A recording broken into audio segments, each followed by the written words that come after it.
Oh crap, it's a Veigar. Let me check real quick how many items he has. What the hell? Why the heck is this champion allowed to deal so much damage with these items?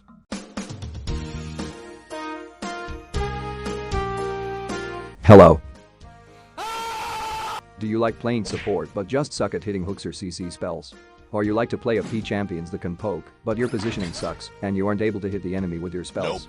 Well, then I have got the best solution for you. Veigar tank support. And now I will show you how to dominate the laning phase with him. It makes sense to play Veigar as a support champion since he has a cage that shrinks to mobility area of the enemy at DC, so he is much more vulnerable toward incoming damage. Or you hit him with your cage and you can unleash your full combo on him. That will probably deal a decent amount of damage, so why would you build tank instead of OP items? The first reason would be the surprise effect, since later in teamfights most enemy will be thinking, hey look, it's a Veigar, let me one-shot that thing real quick. And suddenly they realize that he tanks way more than expected. So you can just put a cage around you and trap them while they can overthink their stupid decision. It is also a great way to bait out ultimates or bait the enemy for a tower dive. Bruh. The second reason is, although Veigar builds tank items, he is still capable to deal a decent amount of damage. The reason for this is hit passive. Veigar gains 1 stack, which is equal to 1 AP when he hit a minion or an enemy with one of his ability. So by just poking the enemy you are not only dealing damage, but also scaling your champ into infinity.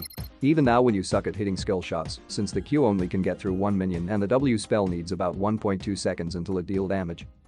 Veigar has a huge cage where the enemy gets stunned when he hit the border of it. And when he gets trapped inside, he has to dodge all the incoming shit with incredible movement. So this spell makes your life easier when your ADC wants to hit any kind of skill shot. At level 6 you also get an execution ultimate that is a huge threat for any squishy champion. Luckily most of the time there are 2 of them on the bot lane. Since this spell can't reach enemies standing more than 2 meters away, you have to get closer towards the enemy. With tank Veigar, it is even easier to get closer towards the enemy without risking your own life. Since you won't die. Well, these were the benefits, but now let's talk about the laning phase. At level 1 Veigar skills his cage of This is an easy way to protect your ADC when the enemy team engages for whatever reason. You just cage them and they will be standing there like, we're ADC. When you manage to catch the enemy ADC with it, he has to spend his next seconds dodging spells and auto attacks. Well, have fun dodging this. When you reach level 2 you are going to put a skill point into the W spell. This can now be used as a damage spell when you hit a cage on the enemy. When he gets stunned, you just throw it on him. When you trap him inside of the cage, you are going to throw it into the middle.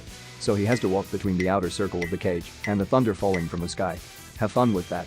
Meanwhile the ADC keeps shooting at him, so you guys should also be the one winning the trade. At level 2 you also have a great setup to save you against all-in champions like Leona or Alistar, since when they engage you can just trap them and keep the enemy ADC away from you at the same time. So the support will regret his actions while losing the trade. Massively. At level 3 Veigar gets his Q spell, which is basically just a magic ball that dash forward and can get passed through 1 minion.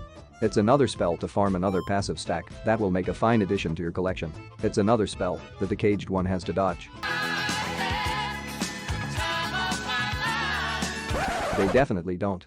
Anyway, with the thunder you can force the enemy to dodge into a certain direction so he gets hit by the magic ball. So he can decide by which spell he wants to get penetrated. The cage is one of the strongest spell with tank Veigar since it cover a great area that can turn into a danger zone for the enemy. You don't even have to stun them since prisoning is already enough to make a good trade. And since the range from this spell is so huge, you can easily trap the enemy ADC when he tries to farm or when they are trying to take turret bladings. They can't attack your back since they might get turret damage. That's why it is also a great spell to set up a gank since you don't have to hit the enemy with the cage.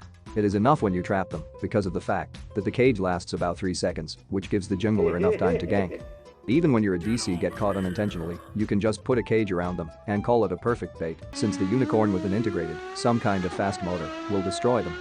The important part is, once you are trapped, that you have to wait patiently until the wall disappears.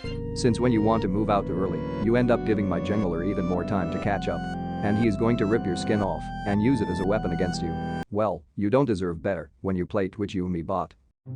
Hey, where are you going? Please stay here until your parents come to pick you up. Ah, I think there is your father.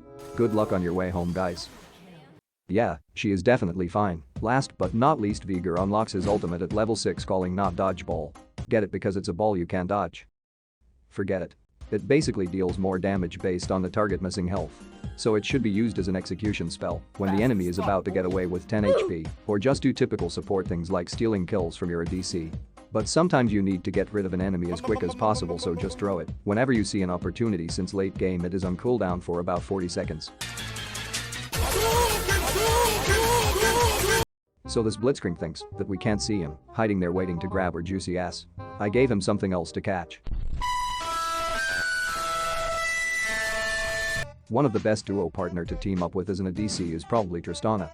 Once you caught the ADC, Tristana can just put her bomb on him and charge it up, so it deals enough damage when it detonates.